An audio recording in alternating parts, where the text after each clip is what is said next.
Жогорку кеңештин мурдагы депутаты Өмүрбек Бабанов ушул күндөрү Бишкек шаарында. Бул туурасында өздүк булактардан белгилүү болду. Ал Орусиядан келгенден бери жакын туугандары, саналаш достору менен жолугуп, кичи мекени таласта элди чакырып төлөө өткөргөн.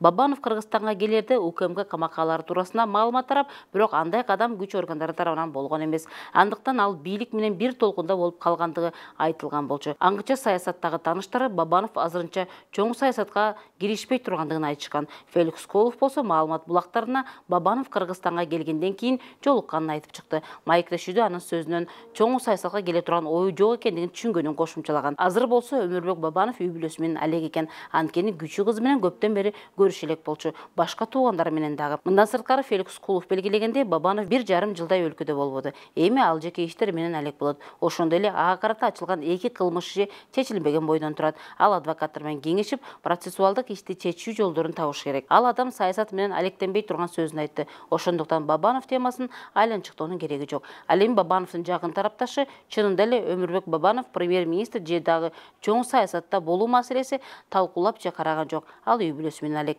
Саясий иштерге аралаштыгы жок деди.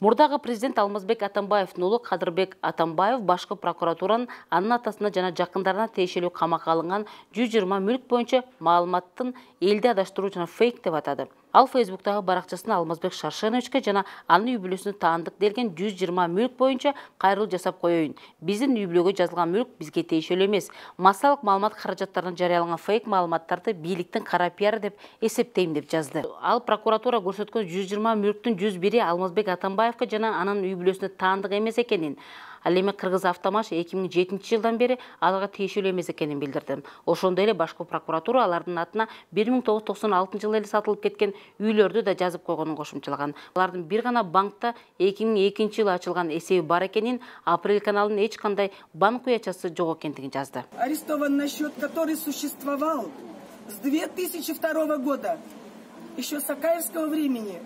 Сейчас там мизер остался. Мы все это время жили на это, и сейчас я намеревалась жить на это. Башкы прокуратура 16 август Алмазбек Атамбаевдин камакка алынган 120 мүлк деген тизмесин жарыялаган.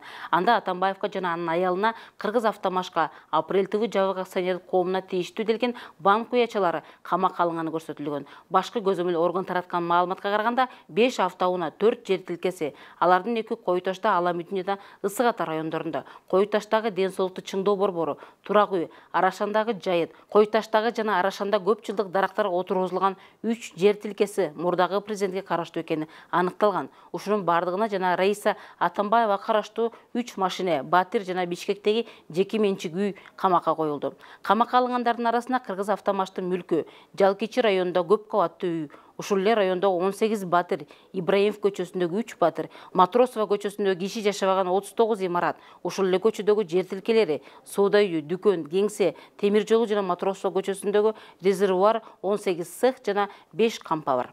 Автомаш заводунда 50-60 гектар жери менен, ЭВМ 30-40 гектар шаардын ортосунда жери менен, эгерде азыр ошол приватизацияны алып чыкса, мен билем, алмаз.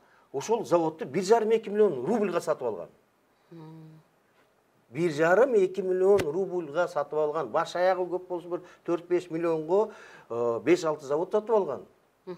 Мына ошол акча, ошону эмнеге чыгарбайт? Мен ойлойм, мына бүгүн чыгарыш керек.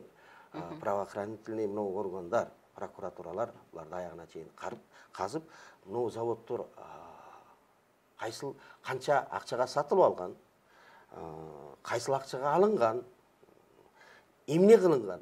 Буга чейин Алмазбек Атамбаев Кой Ташта тарапташтары менен жолугушка чыккан учурда банктык эсептери жана уячасы жок экенин билдирген. Алмазбек Атамбаев 8 августта эмдин атайын операциясынан соң кармалып УКМКнын тергөө абагына камакка алынган. 1-май райондук соту анын бөгөт чарасын карап, 26 августка чейин УКМКнын тергөө абагында камоо жөнүндө чечимин кабыл алган. Шаардык сот 16 августта райондук соттун чечимин күчүндө калтырган. Башкы прокуратура Атамбаев бир катар оор жана өзгөчө оор кылмыштар үчүн шек саналып жаткандыгын билдирген.